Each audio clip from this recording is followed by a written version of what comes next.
So thank you so much for joining us today for the Legal Network for Gender Equity webinar with the Right Question Institute. Legal Empowerment in Practice, a strategy for fostering client engagement, agency, and self-advocacy skills in legal representation and consultations. If I haven't had the chance to meet you before, I'm Lizzie Vogel. I'm Senior Counsel at the Times of Legal Defense Fund and Legal Network for Gender Equity team at the National Women's Law Center. I'm thrilled to be welcoming you all here to learn more about this important topic from our presenters today, Naomi Campbell and Luz Santana, who will introduce themselves further momentarily. But before I pass it to them, just a few housekeeping things. So as you likely heard, today's webinar is being recorded. It will be posted soon on our website, where you can also find recordings of our past webinars, and I'll add the link to that in a moment. I want to thank my colleagues at the Law Center, including Ms. Chaco, Danny Stewart, and Jennifer Mondino for your help with today's webinar. To all of our attorneys in the legal network who are joining today, thank you for being here today and for all the work you do on behalf of survivors. I also want to extend my thanks to Stacy Kuchlewski and Shelley Yusupova and Wilkie Farr and Gallagher for their generous pro bono support that enabled us to provide CLE credit for this webinar. Regarding said CLE credit, if when you registered, you indicated that you were interested in receiving CLE credit this morning, you should have received a link to a CLE attendance form. And this link came from Shelley Yusupova. So I'll add a link to that form again in the chat in case you didn't receive it by email. You will hear a code twice today during the middle and end. You need to insert that code that you hear into the form and then submit that form via the DocuSign platform in order to receive CLE credit. If you have any concerns or questions about this, you can reach out to Shelley at Wilkie Farr, and I'll add Shelley's email to the chat as well. So I will add everything to the chat that I just mentioned, but I want to pass it over to you, Naomi and Luz, to get us started. Thank you. Great, thank you. Luz, do you want to introduce yourself first? Sure. Well, welcome everyone. It is very exciting to have this opportunity to work with you today. I'm Luz Santana, and I'm one of the co-founders of the Right Question Institute, and I have been working with the Right Question Institute, I will say, for close to 30 years or so. I forget all the time the issue of time. I'm excited to be here and to work with you because of I know that what you learned today here, you will be able to apply it in your work to engage the people that you work with, to build self-advocacy skills. And I find that of much value because many years ago, I'm a migrant from Puerto Rico. And when I came to the mainland, I was a welfare recipient, and it was thanks to my social worker who invested in me, who taught me how to navigate systems, and he motivated me to advocate for myself and to get a job, that I'm here today. So I really believe in the investment that you can make on people, because you never know where they will take it. And I'm excited to be able to share some of the things that me and my colleagues have worked on, so you can use it in the work that you do. Great, thank you, Luz. And my name is Naomi Campbell. I'm the director of the Legal Empowerment Program at the Right Question Institute. Before joining RQI, I, after law school, worked at El Centro de los Derechos del Migrante, the Center for Migrant Rights in Mexico City, representing migrant workers in their employment and labor law cases, and also worked on a report on gender discrimination and hiring in H-2A and H-2B visa programs. So joining the network today is exciting for me, and excited to be here with you all today. We're also joined by Dan Rothstein, who's another one of the co-founders of the Right Question Institute. So he'll be jumping in at some point, hopefully to answer questions, as well as and loose answering questions and anything I can answer as well. So I'm going to start off by giving a big picture overview of what we're going to be covering in this session. So the big picture is that you will be experiencing a method to help clients ask their own questions and participate effectively in decisions. So the best way to do that is we're going to walk you through and experience yourself in this method. So this is going to be a very interactive webinar, interactive hour and a half. So just to prepare you all for that. We're also going to be exploring how the method can be integrated into your work. The agenda in a little bit more detail. We're going to give you some background on the work of the Right Question Institute. As I said, we're then going to give you an experience in the method that we've developed, unpack the method, and explore applications to work with clients. We'll review some guidelines for using the method. I'll introduce some specific tools that we'll be sharing after the hour and a half together that you can integrate into your work.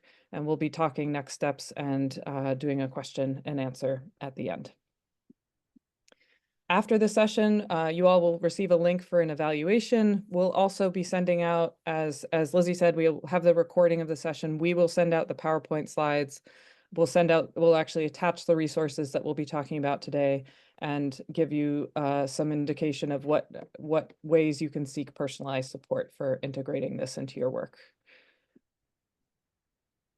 So as I said, this will be a very interactive session. There's two types of interaction here. One will be asking you to do individual work with a pen and paper or a computer document, whatever is easiest. And when you see the symbol, the computer symbol, you'll be sharing with other participants in the chat box. The paper symbol, individual work, computer symbol, sharing in the chat box. And very quickly, to test this participation out, we're going to launch a pre-session poll. So the poll is, do you currently have a specific strategy for client empowerment? And if so, what does that strategy entail? And if you do, if you say yes, if you could share what that strategy entails in the chat. So we'll just leave this open for a minute.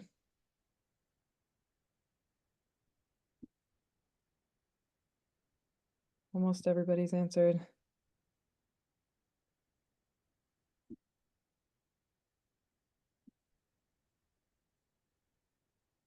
Okay, so I will end the poll now. And it looks like mostly no's, a couple yeses, and a few unsures. For those of you who answered yes, if you wouldn't mind sharing what your strategy for client empowerment is in the chat. For those who answered no, hopefully this session you'll leave this session with a tool to add to your toolbox, a tool for client empowerment. And we'll have some discussion about what empowerment means, what it looks like during the course of the presentation. So I'll be very interested to hear everybody's perspectives. Okay.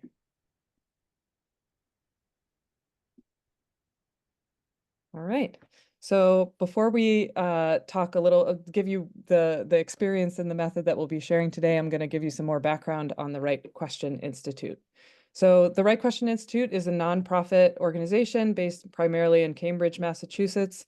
And we have developed an educational strategy that fosters the development of two skills that we believe are essential for agency and essential for effective action. Those two skills are asking better questions and participating more effectively in decisions. So why questions and why decisions? Doesn't everybody know how to ask a question? Doesn't everybody know what a decision is? What we found in our work across many fields is that asking questions is a foundational skill for thinking, for learning, and for taking action. That the ability to focus questions on decisions helps people become more effective and strategic. That people become more engaged, they understand more, and they discover their own power. And these two skills are rarely deliberately taught. So that's our purpose as an organization, is to figure out how to teach these two foundational skills that are rarely deliberately taught. Our work comes out of work that our co-founders were doing in Lawrence, Massachusetts many years ago in a dropout prevention program. They were working with parents who were primarily immigrant parents who said, well, we don't go to the school to advocate for our children because we don't even know what questions to ask. So they thought, wonderful, okay, you don't know what questions to ask, we'll give you a list of questions that you can use to advocate in the schools. And of course, what happened was the parents took those questions and then came back to the dropout prevention program and said, okay, well, what do I ask in this situation? Or what do I ask when I'm advocating in this way? And they realized it was about building people's skills, building people's confidence so that they could take questions and formulate their own questions to use as a form of advocacy, no matter the setting or situation. Those parents in Lawrence learned this process, and they also showed that it was applicable in many different interactions they were having with public institutions. So they would say, well, I used it in the school, but I also used it in the community health center or in the housing authority or in the welfare office. And so they showed really how universally applicable the skills were. And their insight into a barrier to their participation has led to our work in many different fields. So a lot of our work is in education. There's been work done on researchers, how to help researchers ask better research questions with the National Science Foundation. There have been studies done in healthcare on the use of these methods in a range of environments, but how to help patients get better healthcare outcomes and improve relationships with their providers by asking questions. And of course, we do the work with legal professionals as well. So all of this work has come out of that original work with parents in Lawrence. So I'm going to pass it off to Luz now to actually show you what the strategy is that we're talking about. And again, like I said, the best way to experience this is to go through the steps yourself. And so if you could now get a pen and paper or a computer document open, we're going to move into this next section. So Luz? Thank you, Naomi. Okay, so I'm going to give you a topic or question focus for asking questions in a minute or so. But before I do that, let's think for a minute about the rules that we will be following in this experience. And the rules are: ask as many questions as you can. Do not stop to answer, judge, or discuss. Write down every question exactly as it is stated or comes to mind. And then change any statements into questions. So let's think about these rules for a minute. And what might be difficult about following the rules? Think about what might be difficult about following these rules.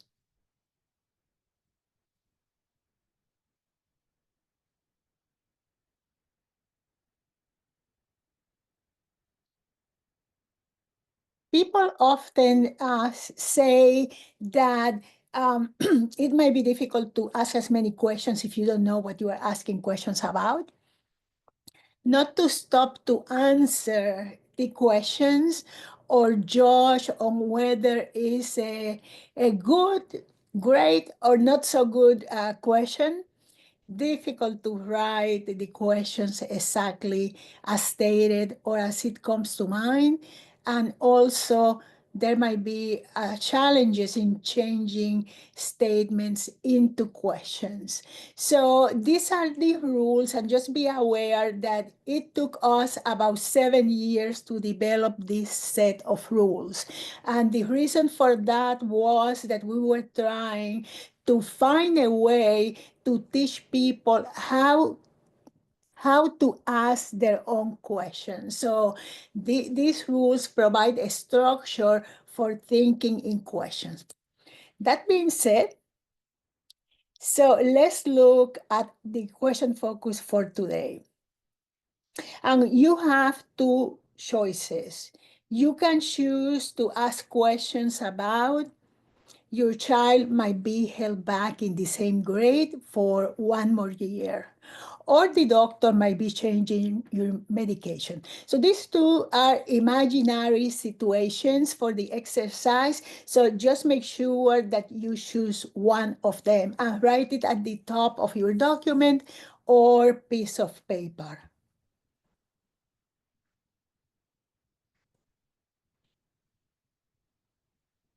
Okay, are we ready?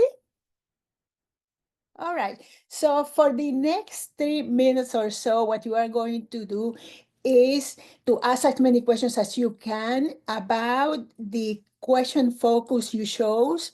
Do not stop to try to answer, discuss, or judge, and write the questions exactly as they come to mind. So make sure that you write down all the questions because we will be doing more work with the questions that you produce. 3 minutes, let's go.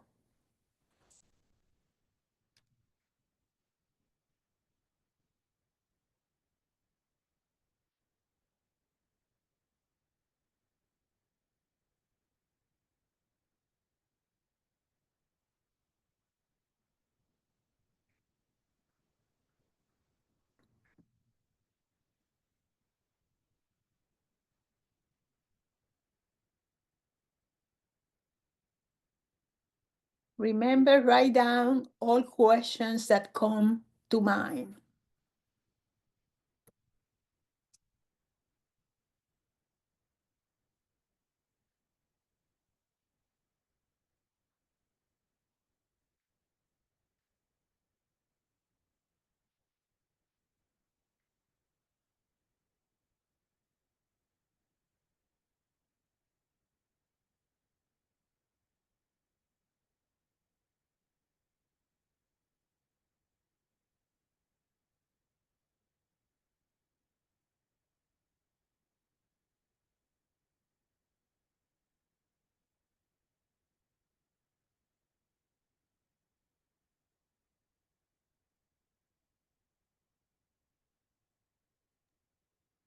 About a minute left.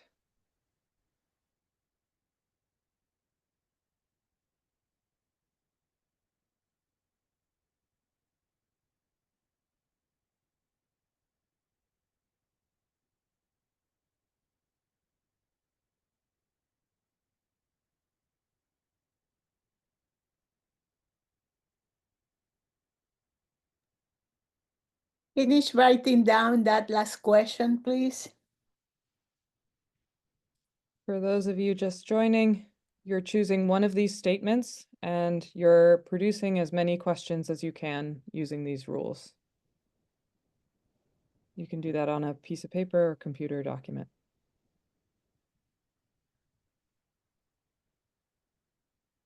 About 20 more seconds.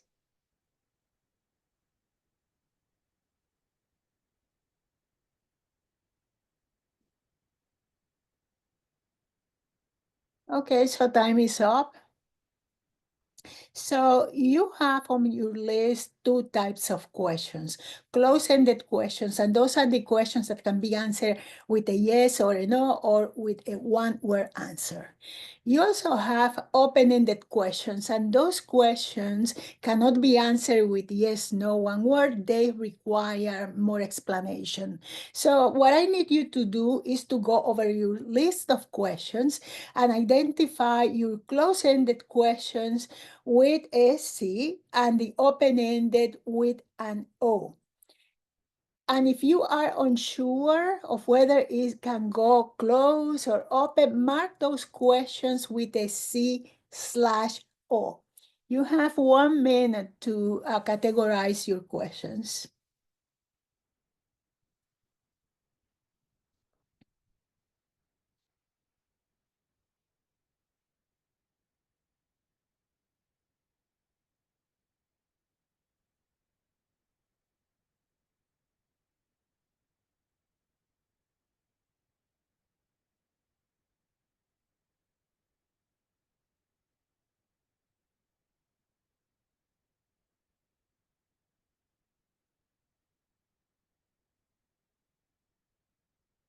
Okay, so I hope that you have categorized them all. And let's spend a couple of minutes thinking about these two types of questions. And let's start by the close-ended questions. What could be some advantages of asking those questions that can be answered with yes or no, one word? I'm looking for advantages, and you can use the chat box at this point. And we will be reviewing some of what you are sharing, just a couple of examples of each. All right, so are we ready? So a couple of advantages of closed-ended questions. Okay, so sometimes you just need some information from a closed question. Great. Thank you. You can get a concrete answer to a specific question. Answers are easier to understand, easier to answer. Simple and complete answer, simple to understand. All right. Great. So keep them coming, but let's look now at what could be some disadvantages of asking the close-ended questions. I'm looking for examples of disadvantages.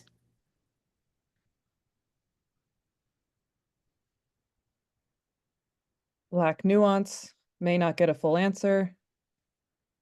A simple yes or no does not always provide the information you need, may make assumptions that upset client. Thank you. All right, so let's look now at the open-ended questions. And what could be some advantages of the open-ended?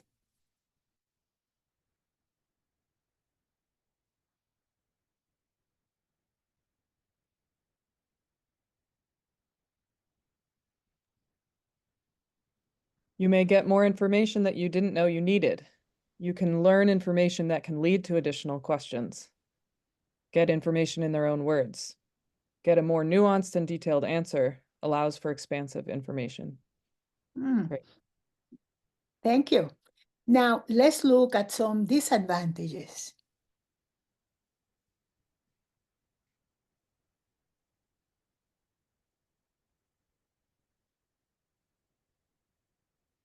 Sometimes hard to have someone stop talking.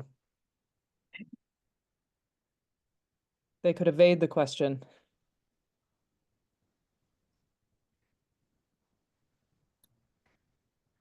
Sometimes people don't like an "it depends" answer. It can overwhelm someone who only wanted a quick answer. Great. Maybe confusing. Thank you. All right, so as you can see, there are advantages and disadvantages of asking the close-ended questions, and advantages and disadvantages of asking the open-ended questions. So the point here is that both types of questions are good and useful depending on what you want to know. Sometimes people talk about the open-ended being better than the close-ended, but according to our experience, that's not true. Sometimes you need to ask and get that yes or no answer to ask the next question. So the close-ended are strategic. All right, so let's take this to another step. And what we are going to do now is to practice changing questions from one type to another. And by doing that, we will be improving our questions. So we are going to take one close-ended question and we're going to change it so it becomes open-ended. And as soon as we finish that, we're going to take one open-ended and we are going to change it so it becomes close-ended. And you are going to write these questions at the bottom of your list. So minute and a half, let's go.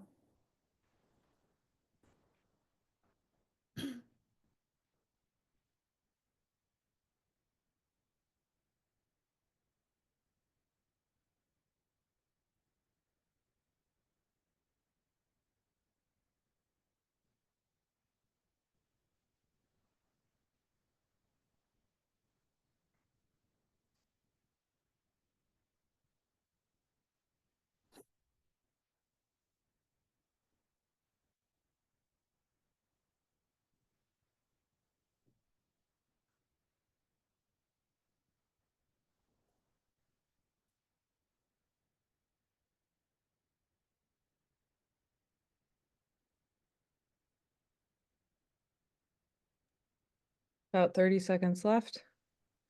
Remember, you're just changing one of each and adding it to the bottom of your list.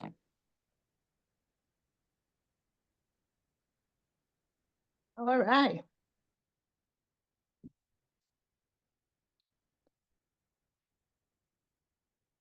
So at this point, you might have lots of questions on your list, and there might not be time to address them all. So what we need you to do is to review your list and choose 3 questions you consider most important.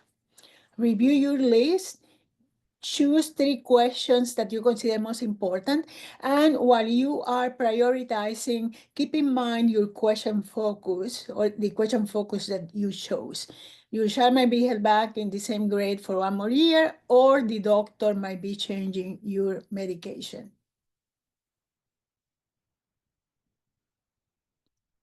You have 2 minutes to prioritize.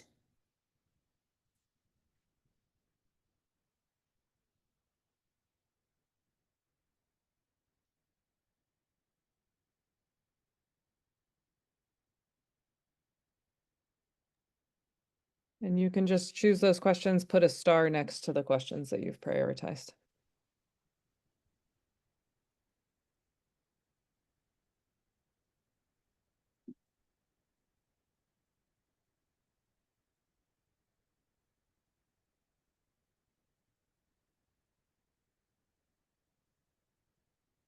For those of you just joining, we've just gone through an exercise where we've produced questions, looked at closed and open-ended questions, and are now prioritizing questions that you have about these 2 scenarios, or one of these 2 scenarios that you've chosen.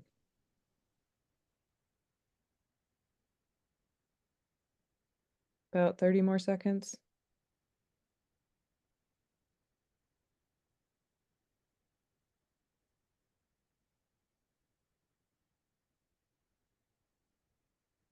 All right, so finish prioritizing. And we are going to take this to a next step. And in this next step, we are going to focus on decisions. And we are going to provide a simple definition.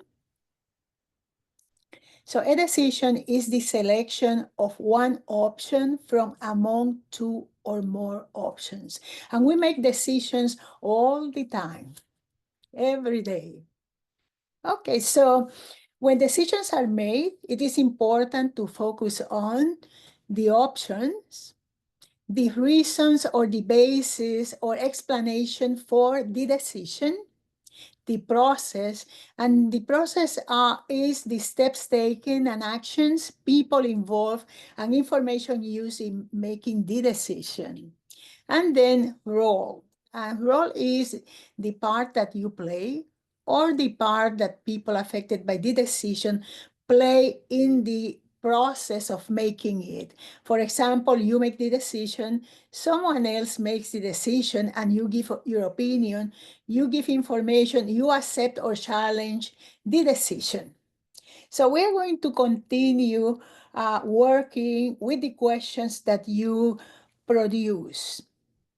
And we are going to identify one question that will help you learn about the reason for the decision. So in the 2 situations that we presented, there was a decision. So you are going to find a question about the reason. And as soon as you find that question, write the word reason beside it. And if you don't have a question or you cannot find one quickly, don't try to, don't struggle in trying to make the question be about the reason. Just formulate or ask a new question if you find that you don't have one. 1 minute to find the question about reason.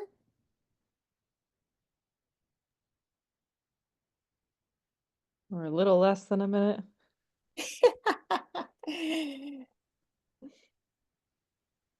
Okay, so I hope that you all found a question about the reason or wrote a new one. Okay, so let's try to find a question that will help you learn about the process for making the decision. And again, when you find the question, write the word process beside it. And if you don't find it quickly, add a new question to the list. And keep in mind that the process is about the steps, action taken, people involved.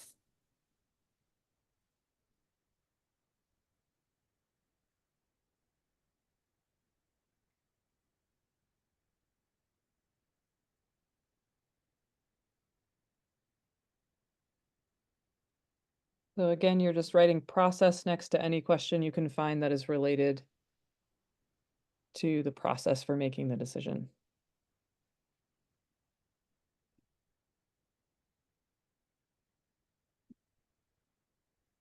Okay, so I hope that you found a question about process, and let's move on and think about questions about your role or the role of the people affected by the decision in the process of making it. Try to find a question quickly, write the word role beside it, and don't struggle again. If you don't find it quickly, add a new question to your list.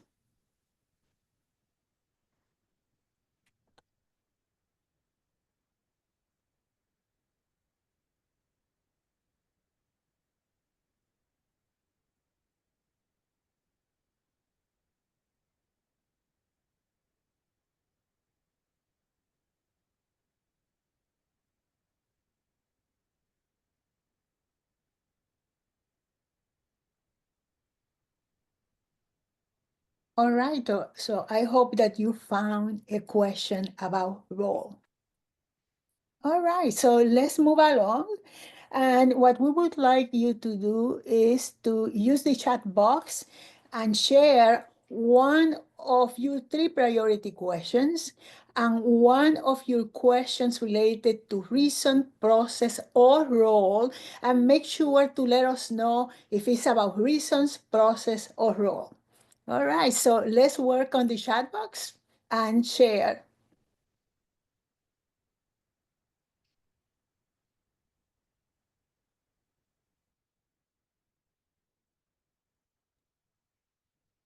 Okay, why are you changing my medication? A reason question. Priority number one and a reason question. Why are you thinking of changing my medication? Great. A lot of people get the first question is about the reason. Why changing medication? Process question. What is the policy in holding a student back and was it followed? A priority and reason question. What specific areas is my child having trouble in?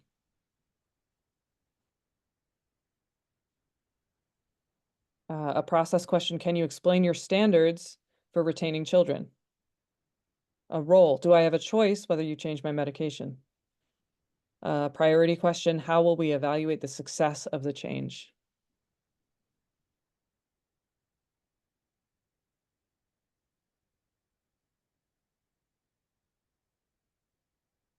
Let's review a couple more, Naomi, and then we will move on.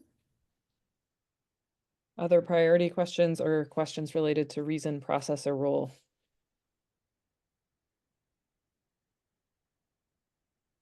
What are the advantages and disadvantages of the change process?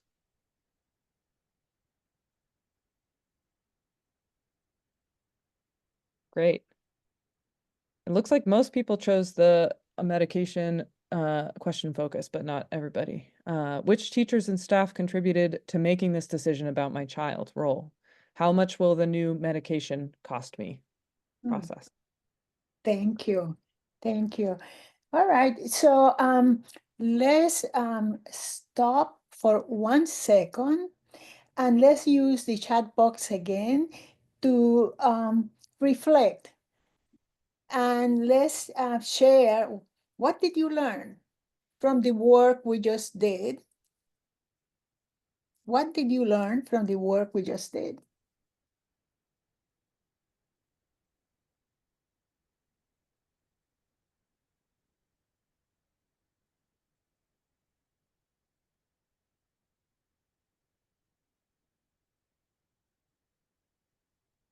What did you learn? What did you notice about your thinking as you went through the process?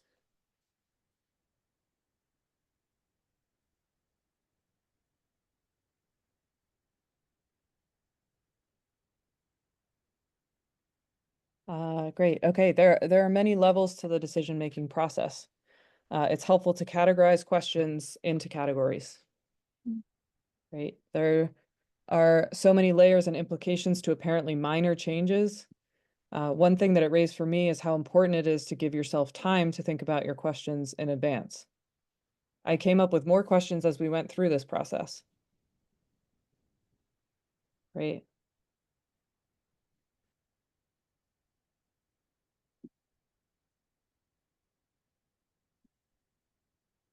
Okay, so here we have another reflection question. And I would like you to think about the work that you do and the people that you work with. And how do you think your clients could benefit from using a similar process for formulating questions? Think about how your clients could benefit from using a similar process for formulating questions. And keep those coming in the chat box, please. You can think about a specific client that you've had or a client population you serve in your pro bono work.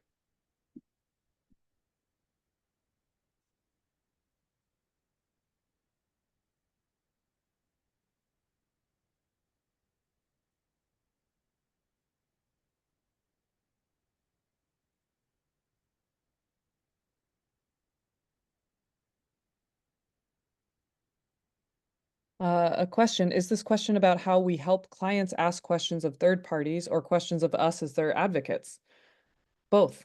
So I will talk a little bit about how this has been used in a minute, but either as them using questions, going through a process to formulate questions that they will use in an interaction with a third party, or as you say, as their questions of you as their advocate.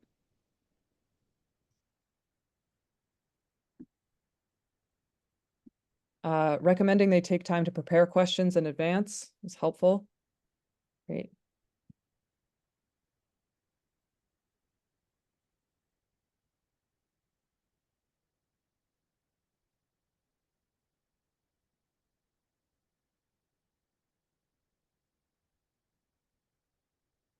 Similarly, there's value in thinking about categories of questions. Mm. Great.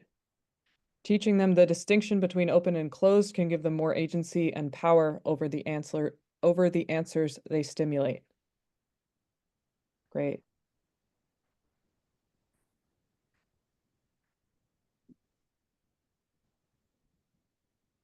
One thing that we've seen in working with different populations is that people often say that that was the most powerful step for them, is learning that how you phrase a question can change the types of information that you get. So often people find that step that Andrew mentioned very significant. Mhm. Sometimes clients I've represented are extremely deferential to authority figures like lawyers, and this helps them understand the importance of their role in the legal process. Preparing for meetings by prepping questions can help them reduce stress, help them get to the answer with different methods. And does your client need space to create their own narrative and open up about difficult topics? Mm. That's Thank you all. for everybody. And prompting clients to develop a list of questions prior to intake can help us as advocates help them understand their case/process by focusing on the issues that particularly concern them. Great. Thank you. Thank you all very much. Okay, so keep them coming in the chat. I think there's an interesting question there that people can answer and discuss. Lizzie, I want to turn it to you now. I think we're going to say the CLE code twice, but Lizzie, if you could share the CLE code now, that would be great. Yes, absolutely. Thanks, Naomi. So the CLE code that you need to add to the document that I had added to the chat, and I'll add that link one more time in a minute. But the CLE code is W as in water, F as in far, G as in go, so WFG 2707. And I'll say that again at the end. Thanks, Naomi. Thank you, Lizzie. Okay, so you just went through a method, two different methods that I'll talk about, and actually talk about how it has been applied in the field, in different fields, before we talk about how it applies to your work and how you can use this method in your work. So the first technique that you went through is called the question formulation technique. So the question formulation technique consists of 5 steps. We gave you a question focus or a prompt to ask questions about.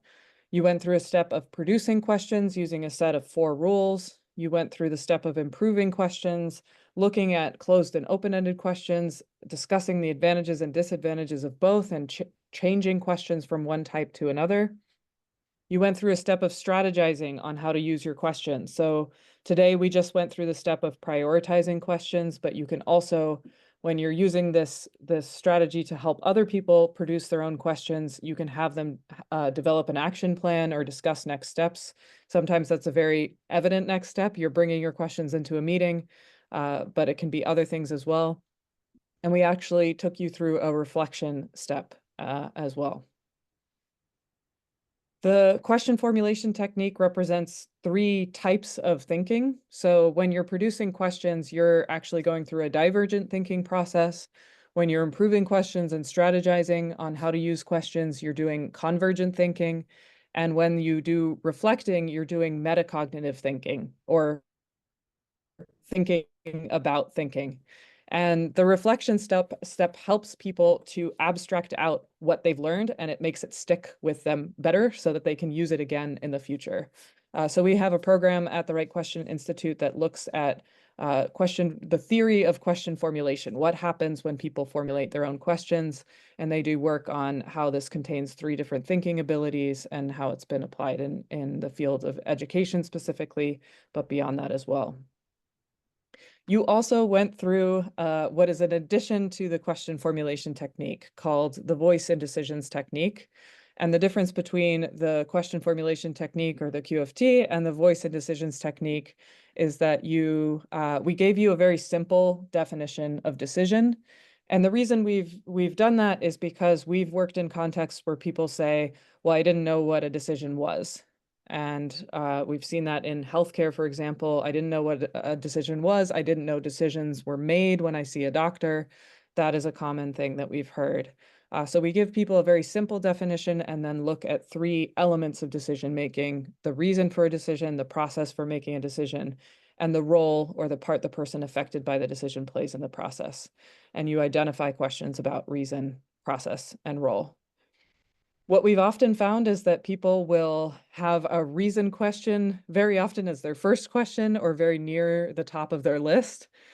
Many people will struggle a little bit more to find a process question or a question about how the decision was made. And often when we're working with people who are used to dealing with consequences of decisions made by other people about them, there's often not a role question on the list. And so there's not generally a question, what can I do to change this decision, to participate in this decision, to appeal this decision? So often people will find it very easy to find a reason question, a little harder to find a process question, and sometimes will not have a role question on their list. We also look at how the criteria, the 3 criteria for accountable decision-making corresponds to key democratic principles. So when you're asking a question about the reason for a decision, that corresponds to legitimacy in decision-making. Process question corresponds to the principle of transparency. The process must be transparent and open to all. And role corresponds to opportunities for participation. So those affected by a decision must have opportunities to participate. And so that's a little bit of a peek behind the curtain of what it means to ask questions about reason, about process, and about role in a decision-making scenario. Just to drive this home once again, in using the process, what we are asking of people is to make one small shift which is that the client is the one asking their own questions. And I emphasize this because we as legal professionals, many people working in different fields beyond the legal field, have developed the skill of asking good questions, asking strategic questions, using questions as a form of advocacy through many years of education, professional experience. And so in using this process, you are sharing a power that you have developed, which is to be able to formulate questions. And so when you're using the process, the client is asking questions, and you're giving them the space and a structure to do so. So how does this actually connect to empowerment? How does this connect to legal empowerment? What we've seen is that when people formulate their own questions, they feel a stronger sense of agency as they navigate systems. They're better able to advocate and make their voice heard. And attorneys and their clients can build trust and partner more effectively together to achieve better outcomes. And we have included or will include some supplemental materials afterwards, and you can read more about how this connects to principles of lawyering. But just briefly, in helping people unpack and ask questions about decisions, you're supporting client decision-making, you're supporting your communication and counseling for clients, and you're also able to serve diverse populations, including underserved populations, which many of you do in your pro bono work. So you can read more about that in our supplemental materials as well. What we see when we see people learning to formulate their own questions, we've kind of seen 3 types of changes as outcomes. And we've grouped those changes as cognitive changes or changes in what people know, affective changes or changes in how people feel, and behavioral changes in what people are able to do. And so I just want to give a couple of examples to illustrate what we mean by that. And if you can share in the chat as I go, if there's a particular example that resonates, a particular quote that resonates with you, or that you want to know more about, please do that as I read through these examples. So an example of a cognitive change, these are quotes from clients or people who have learned this process. So change in what people know. You're better prepared, you know what you want, and when you know what you want, you can look for a way to get it. So this person is reflecting on how by asking questions, she's able to identify what she wants or identify her goals, change in what people know. Excuse me. An affective change or a change in how people feel. This is a quote from Alicia in Boston.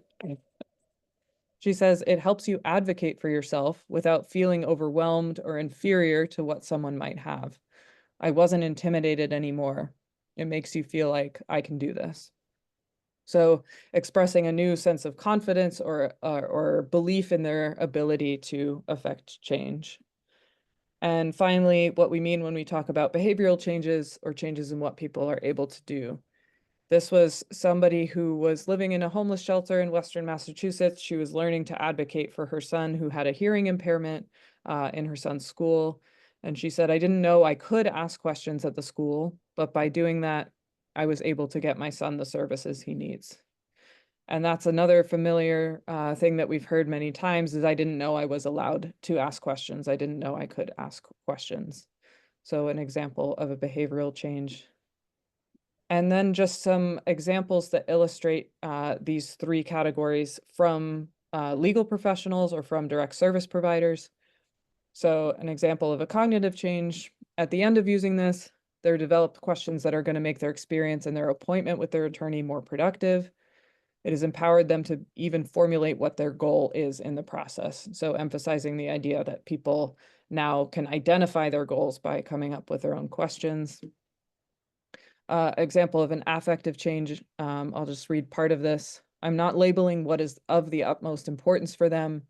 You're really putting them in the driver's seat and allowing them to be able to determine what's best for their situation."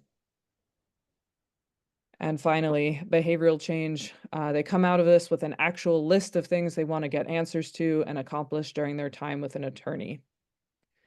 And there's a little bit of a mix of the affective, the cognitive, and the behavioral here.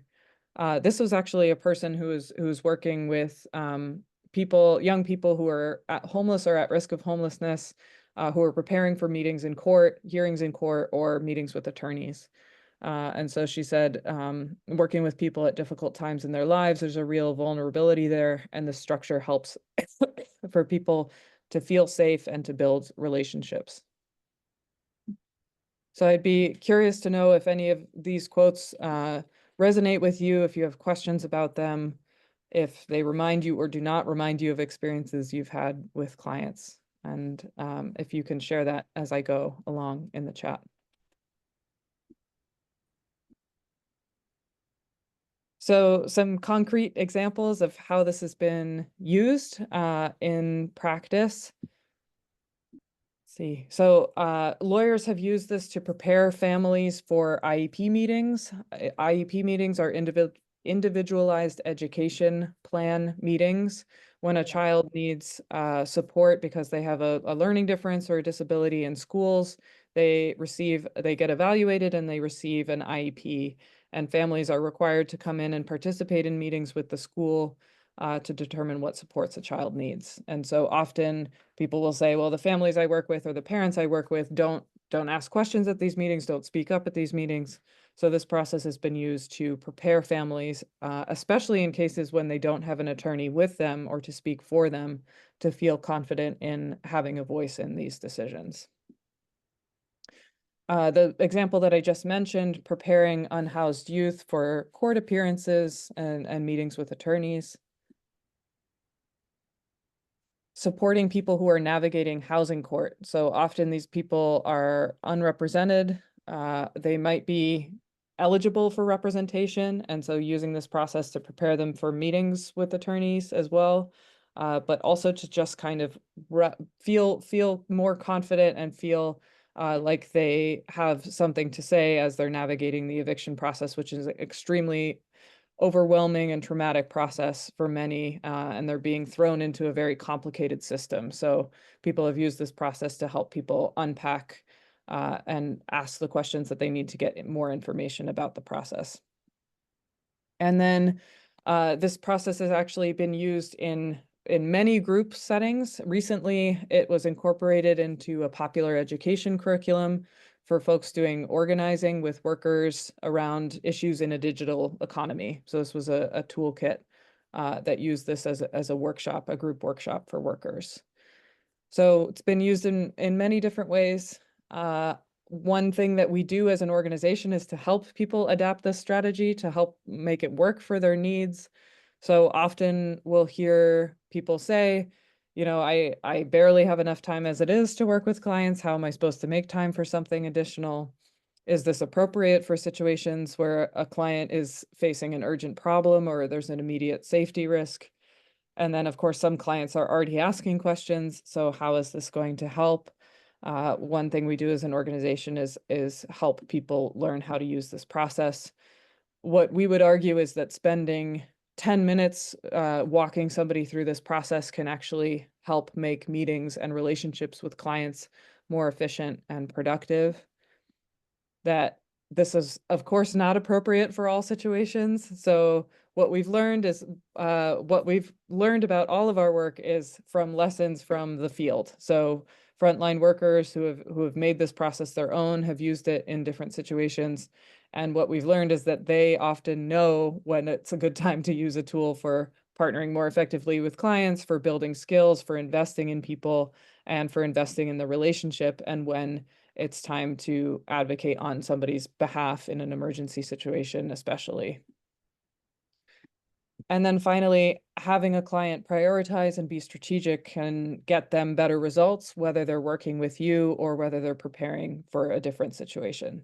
So that's part of our role as an organization, is to help people incorporate this in appropriate ways.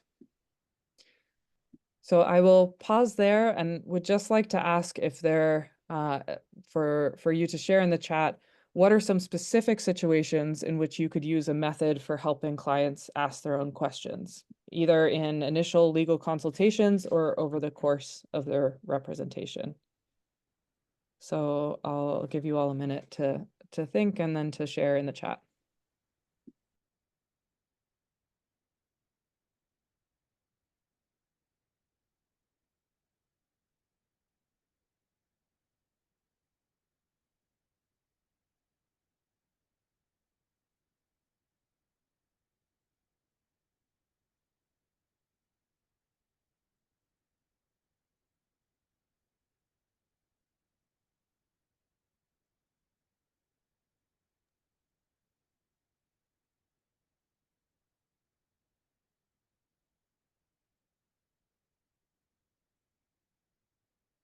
Okay.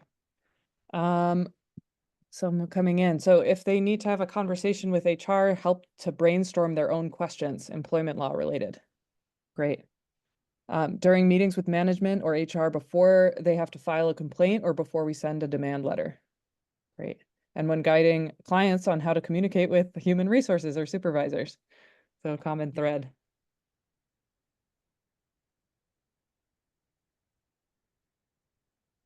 Other thoughts? How to help set goals for litigation, understand settlement negotiations. Great.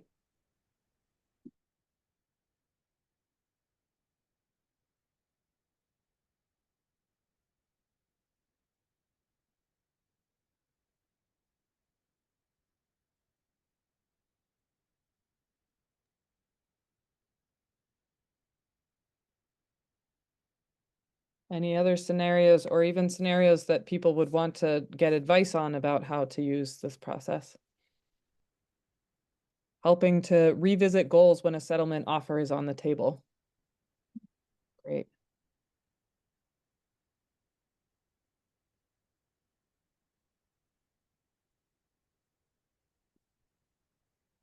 Wonderful. Okay, well, we're going to go into very specific scenarios in this next section.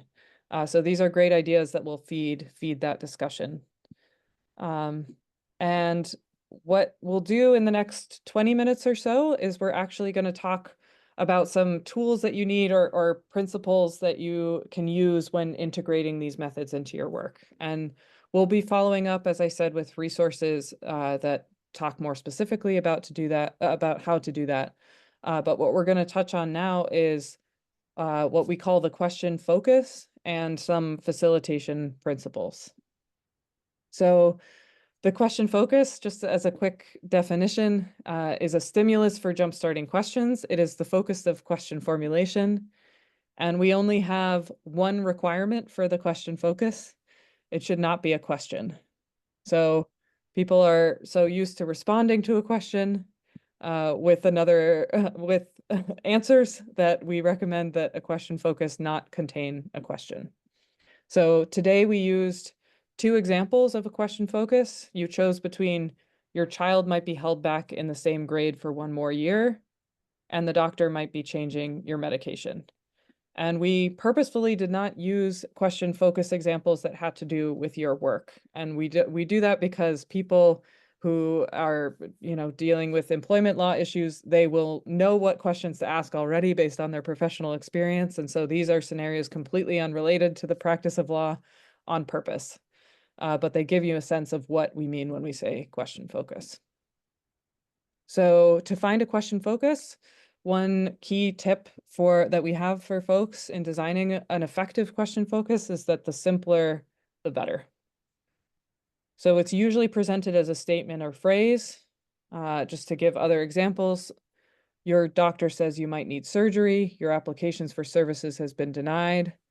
The judge might deny you custody of your child.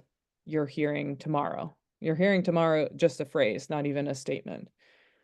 What we will emphasize is that if you want to use the voice and decisions technique or the piece on reason, process, and role, the question focus must include a decision.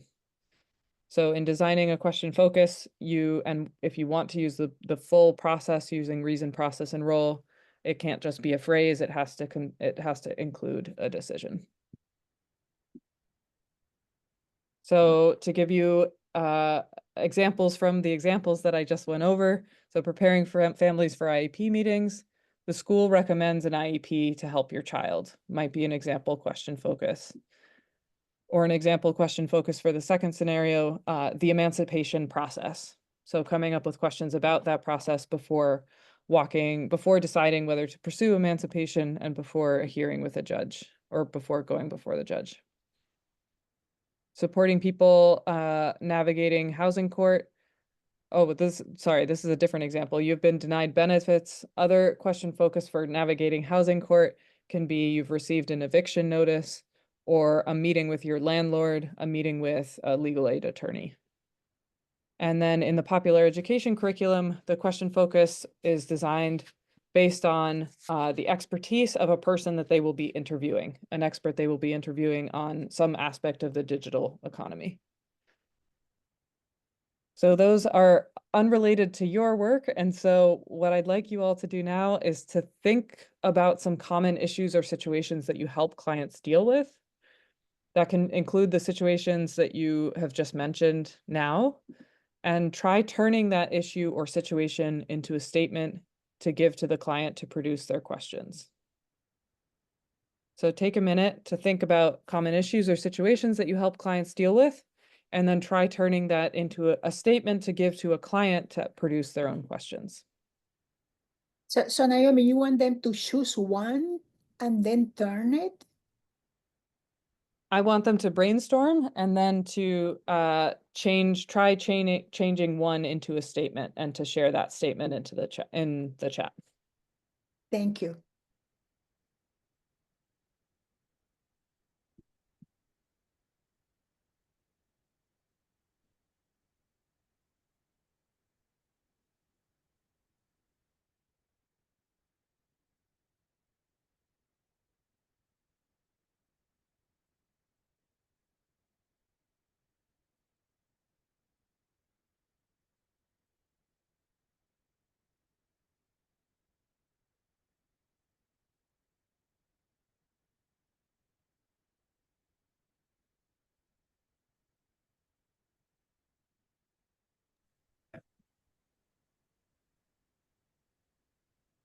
And just as you're thinking, these are the examples of question focus.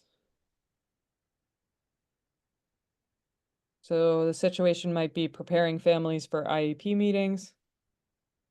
And then the question focus would be something like the school recommends an IEP to help your child.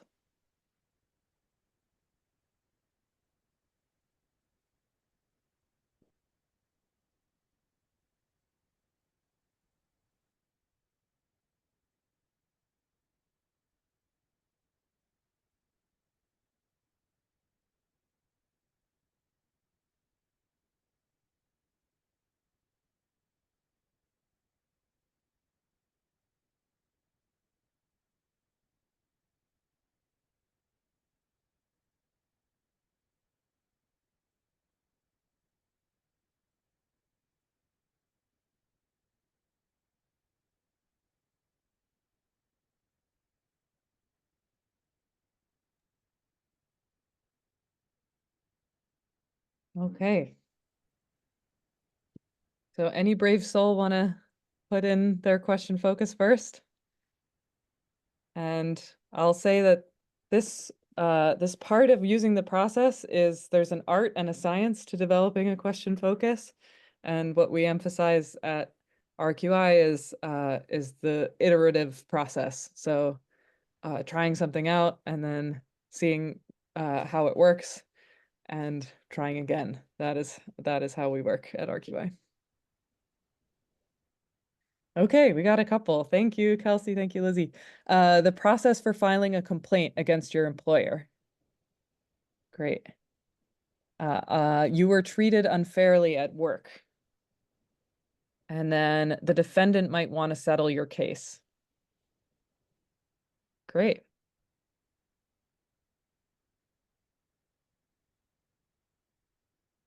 Great, all of these work. So the Kelsey's the process for filing a complaint against your employer. You could use that with the question formulation technique process, not with the voice and decisions technique process of coming up with reason, process, and role. And it would likely help get questions that about how familiar a client is with this process and what they're worried about in terms of the process.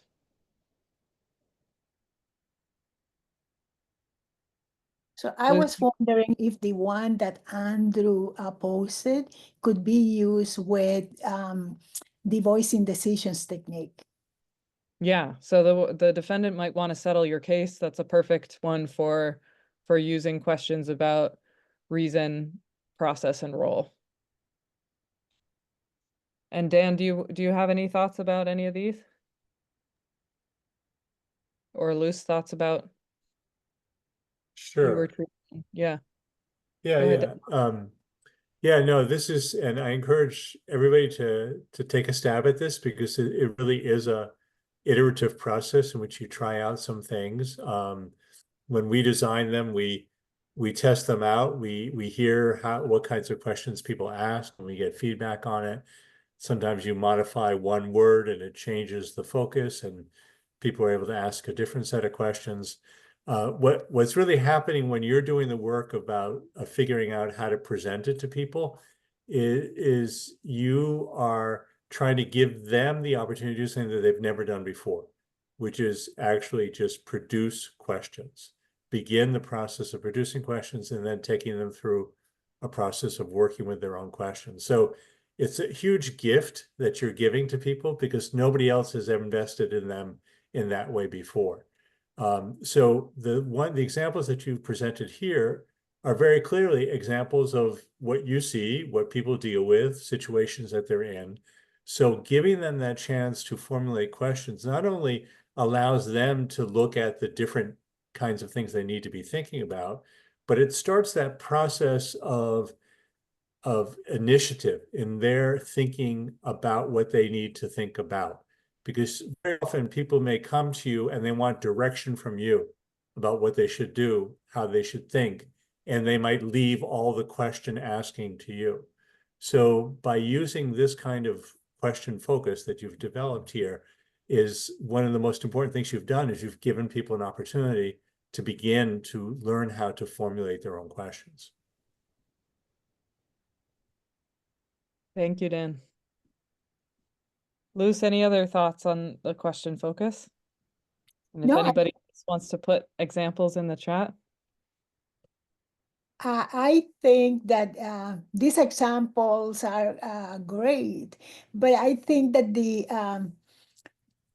there will be times in which you will develop a question focus, and part of it is that it needs to engage people rather quickly into thinking and producing questions. And that's why the process of editing, iteration, thinking about it is important, because otherwise you might pose a statement that will not engage people to think. And those are the little things to test, to refine, but the more you will do it, the easier it will become. And very often you will be using information that you want to provide to the client in the form of a statement, so they will think about it and will ask questions. And other times you will use what the client brings and turn that into a statement so they can ask questions about it. So the issue here is that there might be couple of ways of coming up with the question focus, but this is the part of the question formulation technique and the voicing decisions technique process that you have to figure out all the time.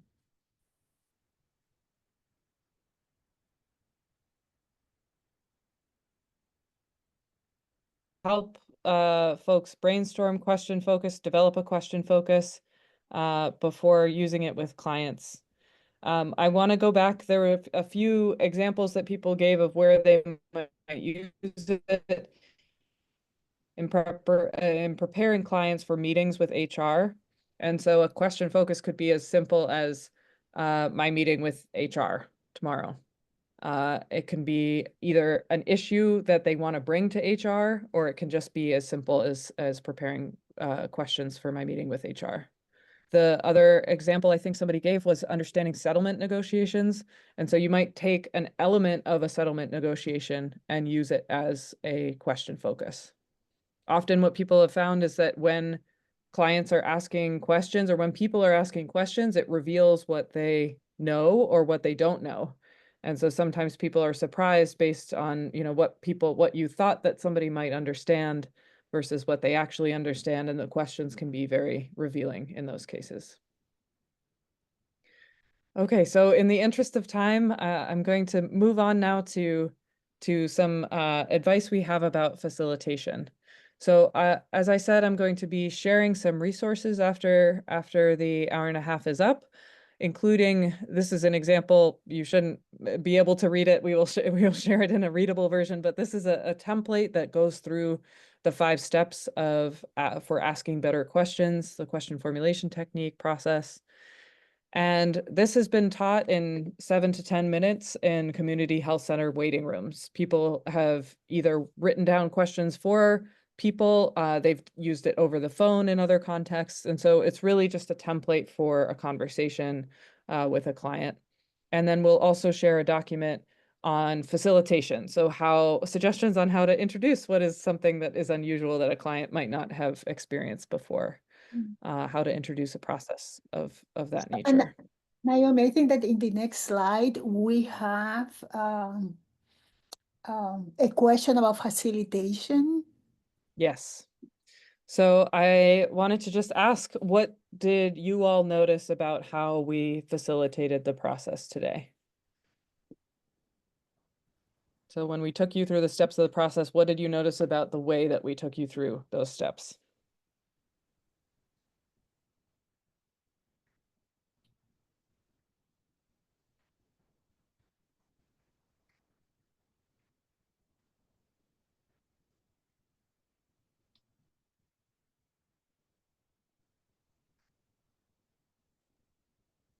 It was broken down into different steps, right?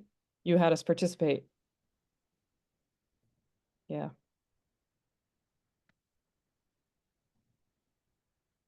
You gave us the power to choose questions. It would be how we should take our clients through the steps. You encouraged us to think.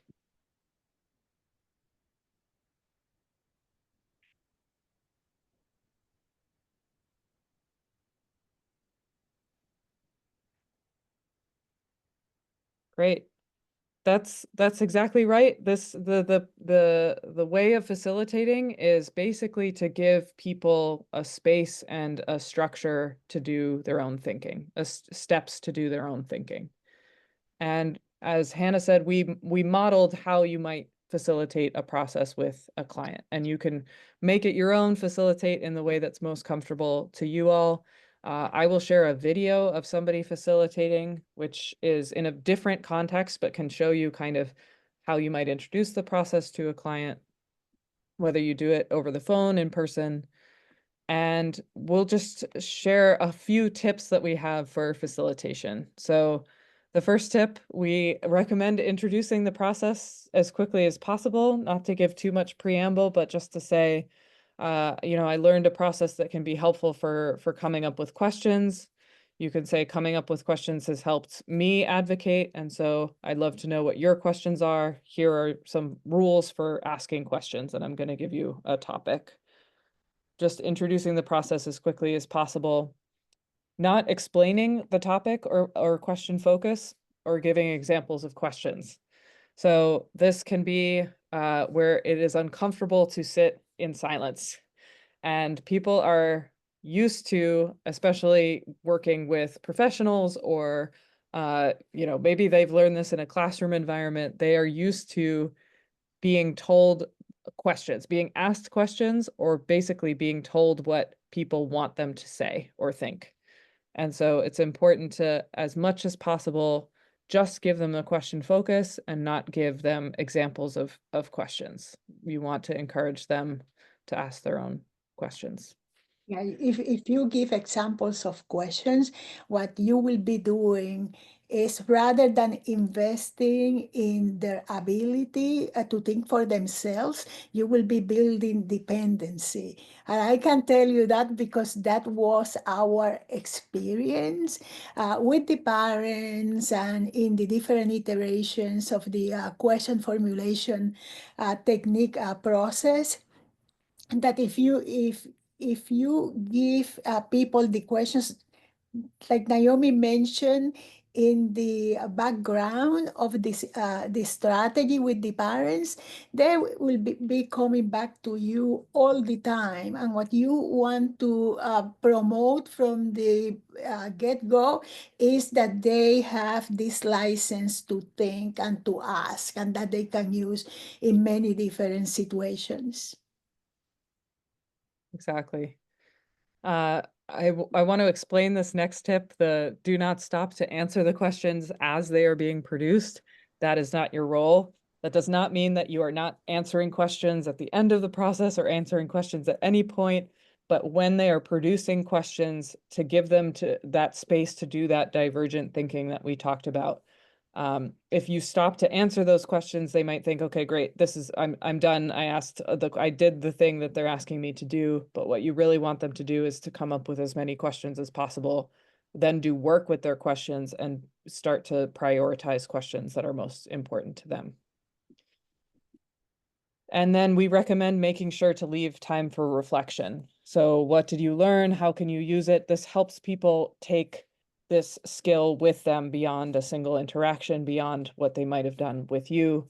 And it helps them think about maybe how they can use their questions beyond just the simple exercise. Yeah. So, and I would like to add something here, Tomoko. The reflection is the part of the process that many people have the tendency of cutting out. And there are several reasons, right? There is fear that the client will say, I didn't learn anything, or there is no time for reflection because you have limited time.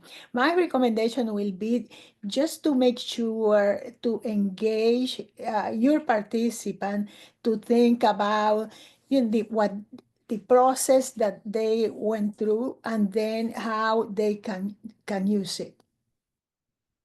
Don't cut the reflection. Thank you, Luz. Okay, so there's more facilitation tips coming your way in the form of a guide. So I want to move now on to some next steps. So again, look for an email with the PowerPoint slides, and I don't know whether we'll include, I think that we'll include the recording in the email, but I know Lizzie will be sharing it later with the network as well, with the resources and also opportunities for personalized support. So if you would like to talk with us about how to use these methods in your work or would like further training, there are opportunities for that as well. And I just want to leave you with some final thoughts, and Dan and Luz, please jump in with any thoughts as well. Many people are likely focused now on changes that are being made at a policy level, at a statewide level, at a national level, and there are many more top-down strategies for change coming from that level. And what we can offer, what our expertise is in bottom-up change on how you can help build people's skills on an individual level. So skills for self-advocacy, for agency, thinking skills, so that the people who are most affected by decisions made by people at the top can begin to advocate for their needs. So I hope in participating today, you've been able to add another tool to your toolbox for client empowerment. And I just want to say the work that you all do is very meaningful, the work that you do helping survivors, helping individuals navigate these very overwhelming systems. And by investing in people, you're helping create that change. Dan and Luz, do you have any final thoughts to share? And we're eager to learn from you, and we hope you get out there and share this with the people with whom you work. I really like something that Naomi said earlier, which was acknowledging that you may be good or that you are good at asking questions, but that kind of power, it is very important for the people that you serve as well. And maybe if you don't do the investment, they will not have many other places where they can learn how to formulate and work with their own questions. which is a transformational skill. And that's what we have observed over the years, that when people learn to formulate their own questions, they are more engaged. They learn more, they discover the power that they have themselves. So, remember me that I will not be here working with you today if it was not for that investment that my social worker did. It was a different kind of investment, but at some point, as I was navigating systems, I learned that it was very important to learn to advocate for myself and to learn to help myself. So I think that that's an opportunity that you have with the people that you work with. Give them that license to ask questions and to see that they can actually have a lot to contribute in affecting change and navigating systems and participating in the many decisions that affect them. Thank you, Luz. Thank you, Dan. Okay, so just to say, all of our resources are available for free on our network. They're under a Creative Commons license, meaning that you can use them as long as you're not using them for commercial purposes and as long as you credit the Right Question Institute. And Izzy, I will pass it to you again to read the CLE code before we close out for people to be able to ask questions and to stay on for a discussion. So Lizzie, do you have that code? Yeah, thank you so much to our presenters and to all of you who participated so generously in the chat. One more time, the code is W as in water, F as in far, G as in go. So WFG 2707. WFG 2707. And do they need a link to submit an evaluation? Is that right? Or does that go out afterwards? That can go out afterwards. Okay. Great. And I will stop the recording now so that folks, if they want to, can unmute, can be on video, or you can share questions in the chat. So let me pause the recording. Hold on, stop share.